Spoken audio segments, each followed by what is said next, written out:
Ego is the silent thief of destiny. It sits on the shoulder of men and women, whispering the most dangerous words.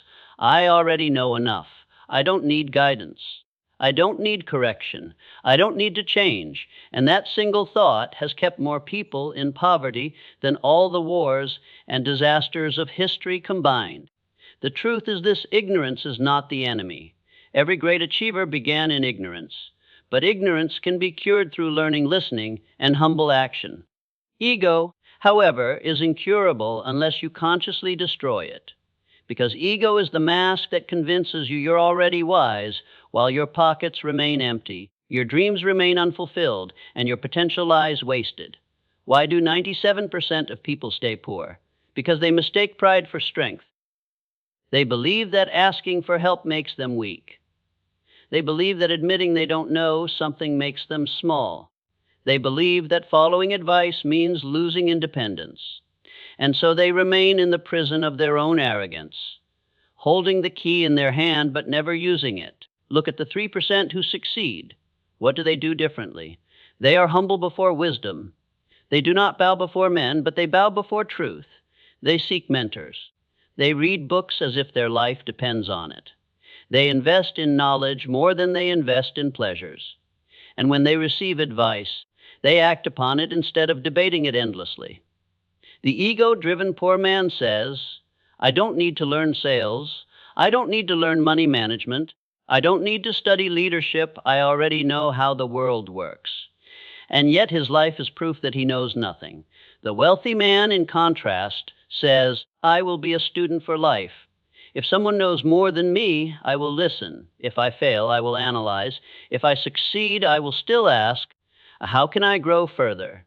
There is no shame in learning. The shame is in pretending. The shame is in sitting in mediocrity while protecting an inflated ego. Poverty is often defended by pride. That is why so many live paycheck to paycheck, yet refuse to read a single book on finance. That is why so many struggle with broken relationships, yet refuse to seek counsel. That is why so many remain unfulfilled, yet reject every voice that challenges their comfort zone. Understand this: your ego does not want you to win. Your ego wants you to appear as if you are winning. Even ego is about image. Wisdom is about results. You cannot deposit pride into a bank account. You cannot pay your bills with arrogance. You cannot build an empire with the belief that you already know it all. The day you humble yourself to learn is the day doors begin to open. Wealth is not simply about money. It is about growth, adaptability, and mastery. And growth belongs to the student, not the know-it-all. If you are not willing to learn, you are not willing to earn. So I challenge you: kill the ego. Stop protecting the mask of I already know. Admit that there are people who have walked farther than you, who have fallen harder than you, who have risen higher than you, and be willing to learn from them. If you can do that, you will already separate yourself from the 97%. Because remember this: ego costs you everything, but humility will reward you with everything. Choose wisely.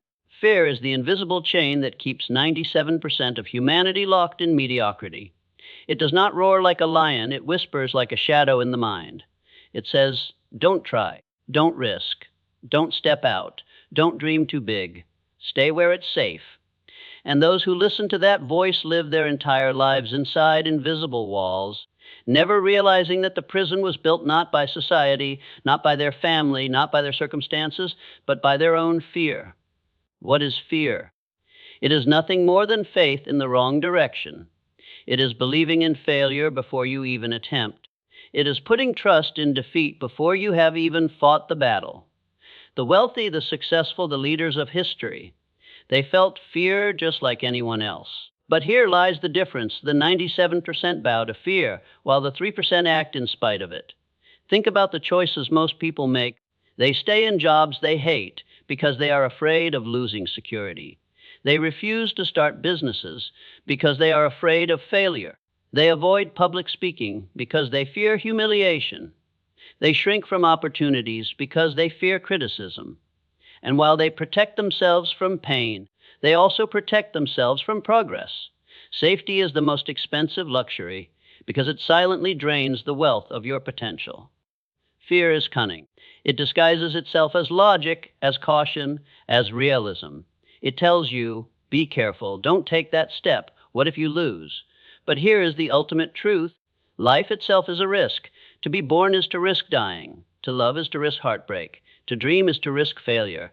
If you refuse risk, you refuse life. And if you refuse life, you inherit poverty. Not just financial poverty, but the poverty of spirit, the poverty of unfulfilled dreams, the poverty of never knowing who you could have become. The 3% have learned this fear is not to be destroyed, it is to be mastered. You cannot kill fear, but you can command it. They act even with trembling hands. They walk into rooms where their voice shakes, yet they speak anyway. They invest in ventures that may fail, but they prepare with discipline and courage. They take the leap not because they feel fearless, but because their faith is greater than their fear. Faith is the antidote to fear. Not blind faith, but faith built on vision. Faith that says, I may not see the full staircase, but I will take the first step. Faith that believes in possibility, in resilience, in persistence. Every empire you admire today was built by someone who decided to trust their vision more than their fears. Every fortune was created by hands that worked through doubt and voices that silenced the whispers of fear. Remember, this fear feeds on inaction. The more you wait, the stronger fear becomes. Action is the weapon that weakens it. The moment you take one step toward your goal, fear loses its grip. That is why the 3% move. They don't wait for confidence to appear. They create confidence by acting. So ask yourself, how many dreams have you buried because of fear? How many opportunities have you watched pass by because you waited for the perfect moment? How many years have been wasted because you believed in the lie that you must be safe?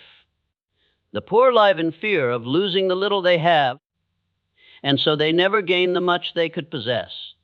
The rich risk the little for the greater, and because of that courage, they multiply their lives 100-fold. Fair is a liar, but it sounds convincing. Faith is the truth, but it requires courage. 97% follow the liar. 3% live by the truth. Decide today which voice you will follow, because your destiny depends on it. Desire is the spark of all achievement. It is the fire that awakens a man from sleep, the vision that makes him restless at night, the voice that whispers, there is more for you. Every person has desire. The poor desire wealth, the sick desire health, the broken desire love, the weary desire rest. Desire is common. What is right is extraordinary. What separates the 3% from the 97% is not desire. It is discipline. Here lies the tragedy. 97% of people confuse wishing with working. They think wanting something is the same as earning it. They dream of riches, yet waste their time in idleness. They fantasize about success, yet live by habits of failure. They pray for opportunity, yet prepare for nothing. Desire without discipline is nothing more than a daydream. It builds castles in the clouds, but no foundations on earth. Think about it. A man says, I want to be wealthy, yet he wakes late, scrolls endlessly on distractions, spends money he does not have, and blames circumstances he will not change. His desire is loud, but his discipline is silent. Another says, I want to build a business, but he quits when the first obstacle appears. His desire is hot, but his discipline is cold.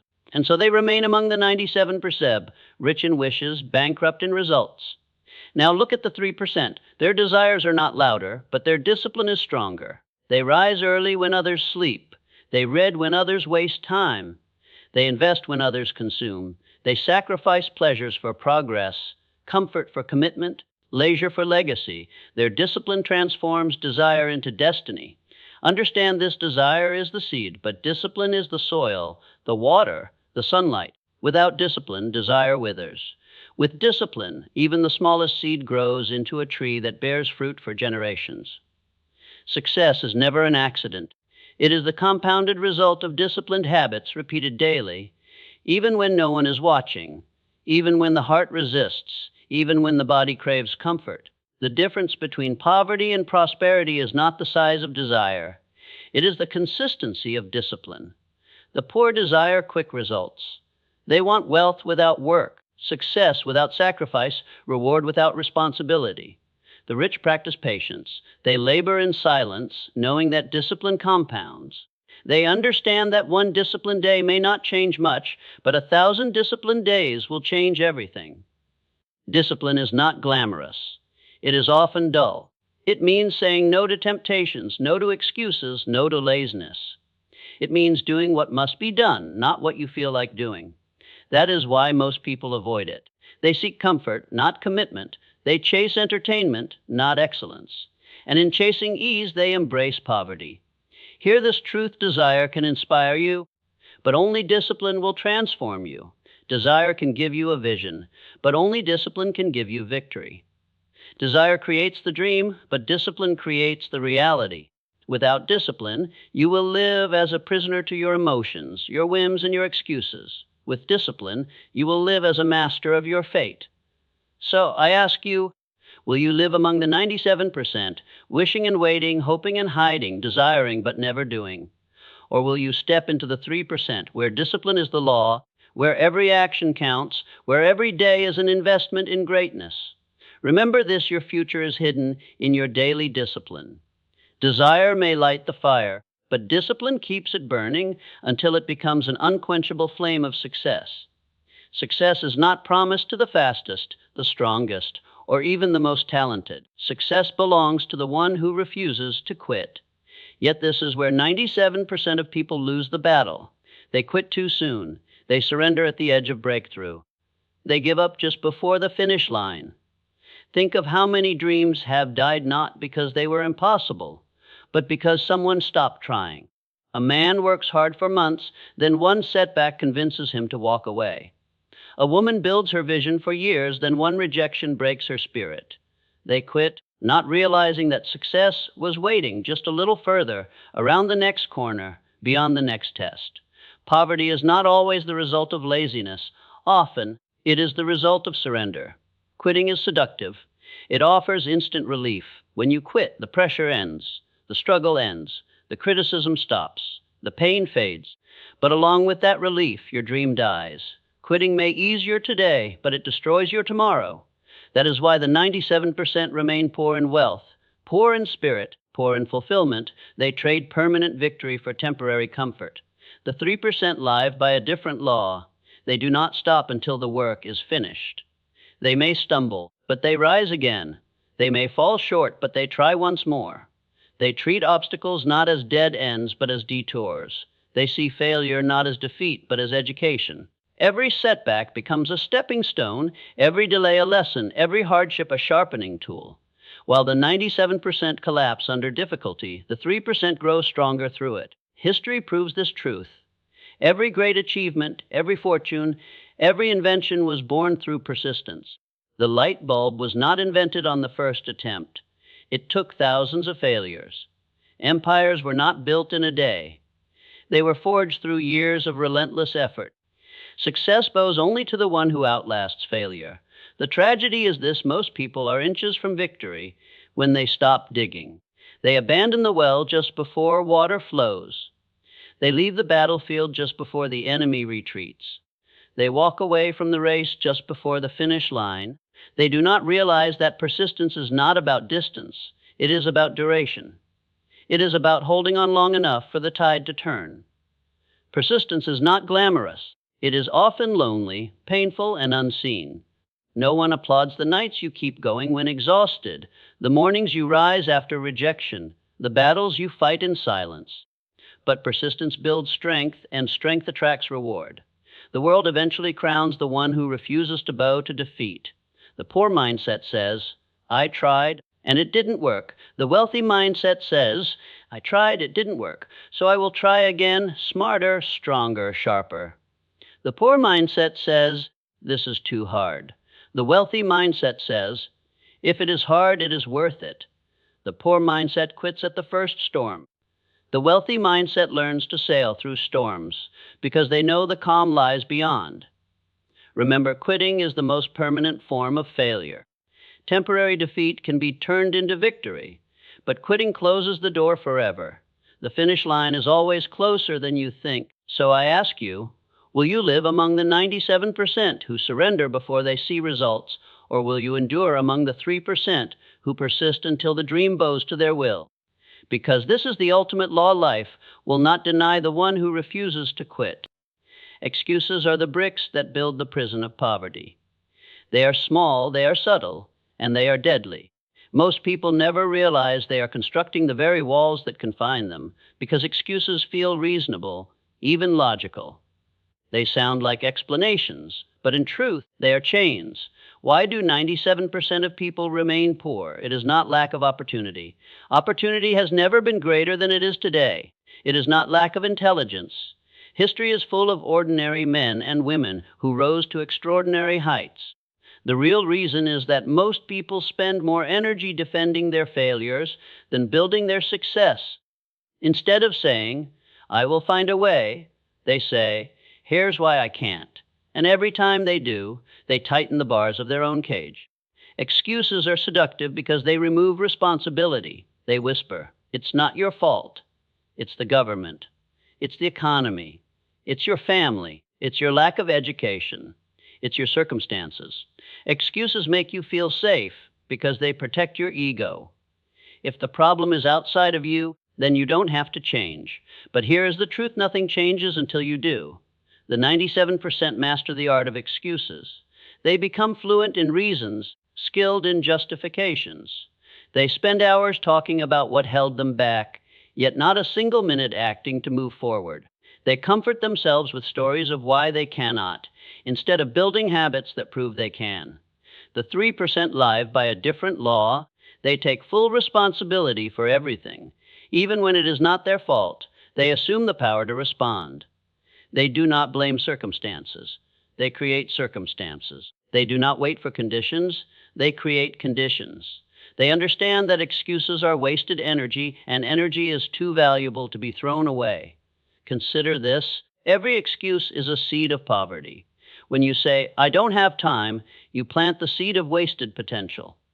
When you say, "I don't have money," you plant the seed of limitation. When you say, "If it's too late for me," you plant the seed of regret, and those seeds grow into a harvest of mediocrity. On the other hand, when you say, "I will find the time, I will find the money, I will start now," you plant the seeds of greatness. Excuses are easy, responsibility is hard. That is why most people choose the path of excuses. It allows them to stay comfortable, to avoid risk, to remain as they are. But comfort is the enemy of progress. Comfort keeps you poor while responsibility makes you rich, not just in money, but in life, fulfillment, and freedom. The truth is simply you can have excuses or you can have results, but you cannot have both. Every excuse you hold on to costs you growth, costs you opportunity, costs you freedom. The 3% know this. That is why they refuse to give power to excuses. They act, they stumble, they learn, they rise. And while the 97% explain why they are stuck, the 3% move forward. So, I challenge you to destroy your excuses. Stop telling stories of limitation. Stop waiting for perfect conditions. Stop protecting your failures with justifications. Admit the truth. Your life is your responsibility. If you succeed, it is because of you. If you fail, it is because of you. That truth may sting, but it also sets you free, because once you take responsibility, you gain the power to change everything. Remember this: excuses may comfort you for a day, but they will chain you for a lifetime. Responsibility may burden you for a moment, but it will liberate you forever. The prison of excuses is crowded with 97%. Freedom belongs to the 3%. Choose your place wisely. My friends, we have uncovered the 5 great chains that keep 97% of people poor: the prison of excuses, the ego that refuses to learn, the fear that overpowers faith, the desire without discipline, and the tragedy of quitting before the finish line. These are not outside forces. They are inner enemies. They live in the mind, and they grow stronger the longer they are tolerated.